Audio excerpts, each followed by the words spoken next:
Explain చేశాను. పూజ గురుదేవులు మలయాళ స్వామి వారు అంతకుముందు స్త్రీలు వేదాలు చదవద్దు, ఈ భక్తి మార్గంలో ఉండకూడదు, ఏం చదవద్దు అనేది ఉండేది. పూర్వ ఆచారంలో మూర్ఖత్వం ఉండేది. అటువంటిది మలయాళ స్వామి గారు స్త్రీలు కూడా వేదాలు చదవడానికి అర్హులు అనేసి అక్కడి నుంచి ఆయన స్త్రీలను ఈ వేదాల వైపు తీసుకొని వచ్చి స్త్రీలకు ప్రత్యేక గౌరవం ఇవ్వడం ప్రారంభించారు. దాని తర్వాత మన తెలంగాణ మలయాళ స్వామిగా మనం కీర్తించబడే నిత్యశుద్ధానంద గారి స్వామి మలయాళ స్వామి శిష్య పరంపరలో ఆయన పూర్తిగా ఈ స్త్రీల వైపు ఎక్కువగా కాన్సన్ట్రేట్ చేశారు. ఇంట్లో ఉన్న వాళ్ళందరూ చాలామంది 18 ఏళ్ల క్రితం, మనం ఇక్కడ 17 ఏళ్ల క్రితం పారాయణ స్టార్ట్ చేసాం. 18వ సంవత్సరం నడుస్తుంది. అంతకుముందు వీళ్ళకు విష్ణు సహస్రనామం ఏం తెలియదు, భగవద్గీత ఏం తెలియదు, పారాయణ ఏం తెలియదు. ఇప్పుడు వీళ్ళందరూ ఇప్పుడు మాట్లాడుతుంటే చూశారు కదా, అందరూ నిష్ఠాతులవుతారు. తర్వాత లలిత అమ్మవారి అనుగ్రహం ఎంత గొప్పగా పొందారో చెప్పారు కదా, ఇప్పుడు అనుభవం చెప్పారు కదా. ఆ విధంగా మనం భగవత్ అనుగ్రహాన్ని పొందుతున్నాం. తర్వాత సత్సంగం వల్ల మనల్ని ఉద్ధరింపబడుతుంది. అది మలయాళ స్వామి గారు చేసిన బీజము. తర్వాత నిత్యశుద్ధానంద గారి స్వామి లాంటి వాళ్ళు స్త్రీల సభని, ఆయన ఎక్కడ వేదాంత సభ పెట్టినా, విజ్ఞాన సభ పెట్టినా ఒకరోజు స్త్రీల సభ. ఆ రోజు మొత్తం వేదిక మీద స్త్రీలే ఉండాలి. ఇక్కడ ఉన్న వాళ్ళు చాలామంది ఆ వేదిక మీద కూర్చునే అవకాశం దొరికింది మీకు, అంటే అది చాలా గొప్ప అదృష్టం. అటువంటి స్త్రీలు దేంట్లో తక్కువ కాదు. స్త్రీలు పూజలు చేయొచ్చు, యజ్ఞాలు చేయొచ్చు, హోమాలు చేయొచ్చు, భగవద్గీత చదవచ్చు, వేదాలు చదవచ్చు అనేది వాళ్ళు నిరూపించారు. తర్వాత అదేవిధంగా మనం అదే మార్గంలో చేస్తున్నాం. కాబట్టి ఈ సాధన ఏదైతే ఉన్నదో సాధన మర్చిపోకుండా అది కంటిన్యూ చేసుకునే ప్రయత్నం చేయండి.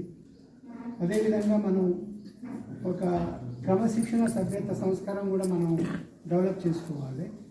మన పూర్వీకులు మనకు 4 విషయాలు చెప్పారు. ఒకటి 2 మన ఆత్మస్థుతి చేయొద్దు. అంటే మన గొప్పలు పెంచుకోవద్దు. నేనే గొప్పవాడిని, నాకంటే గొప్పవాడు లేదని ఆత్మస్థుతి ఎప్పటికీ మంచిది కాదు. అది రాక్షస ప్రవృత్తి. ఆత్మస్థుతి చేయకూడదు, పరనింద చేయకూడదు, ఎవరిని నిందించదు.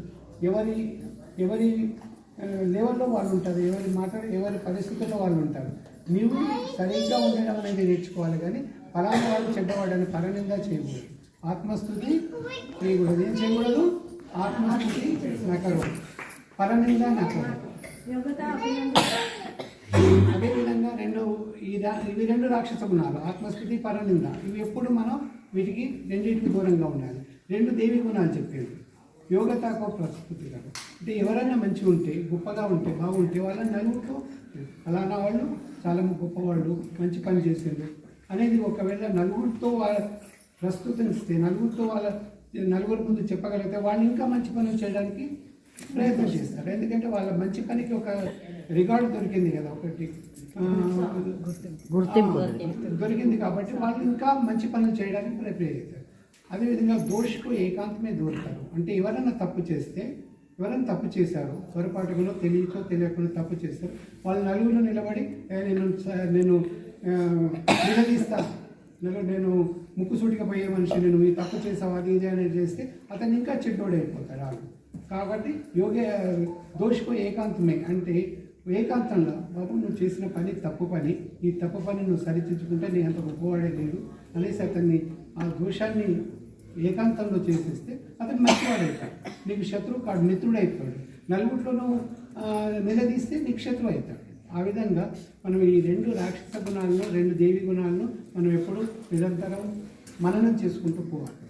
అదేవిధంగా మనం ఈ సాధనలో ఇంకా 2 విషయాలు బాగా మనం మన జీవితంలో అన్వయించుకోవాలి. ఇప్పుడు ప్రేమ, సేవ. మనం